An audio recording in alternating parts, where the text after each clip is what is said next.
ਐਸਾ ਤਾਂ ਚਮਚ ਵਿੱਚ ਦਿਸਣਾ ਚਾਹੀਦਾ। ਹੱਥ ਨਾ ਮੇਰਾ ਵਿੱਚ ਹੈ ਬਸ ਚਮਚ ਵਿੱਚ ਹੋਣਾ ਚਾਹੀਦਾ। ਚਮਚ ਹੀ ਹੁੰਦੇ ਆ। ਇਹਦਾ ਔਖਾ ਕਿਉਂ ਹੈ?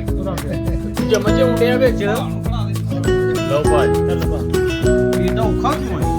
ਚਮਚ ਵਿੱਚ ਹੋਣਾ ਚਾਹੀਦਾ। ਚਾਵਲ ਦੀ ਲੋਕ ਹੋਣੀ ਚਾਹੀਦੀ ਹੈ।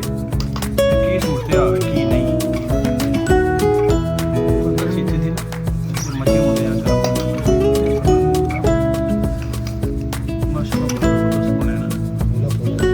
ਚਮਚਾ ਮਰਦ ਦਾ ਤਰੀਕਾ ਹੁੰਦਾ।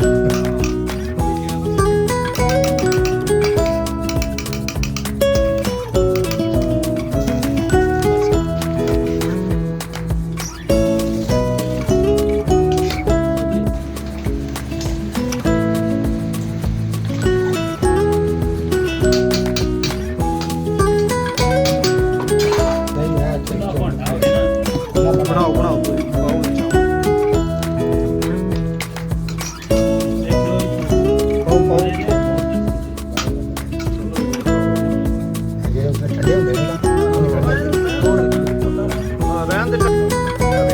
ਚਾਵਲ ਤੇ ਇੱਥੋਂ ਦਿਸਣ ਡਿਆ, ਤੂੰ ਪਿੱਛੇ ਕੀ ਲੈਣ ਜਾਣ ਡਿਆ? ਐਸਾ ਤਾਂ ਚਮਚ ਵਿੱਚ ਦਿਸਣਾ ਚਾਹੀਦਾ। ਹਾਂ ਹੱਥ ਨਾ ਮੇਰਾ ਵਿੱਚ ਹੈ ਬਸ ਚਮਚ ਵਿੱਚ ਹੋਣਾ ਚਾਹੀਦਾ। ਚਮਚ ਹੀ ਹੁੰਦੇ ਆ। ਇਹਦਾ ਔਖਾ ਕਿਉਂ ਹੈ? ਚਮਚ ਹੀ ਹੁੰਦੇ ਆ ਵਿੱਚ।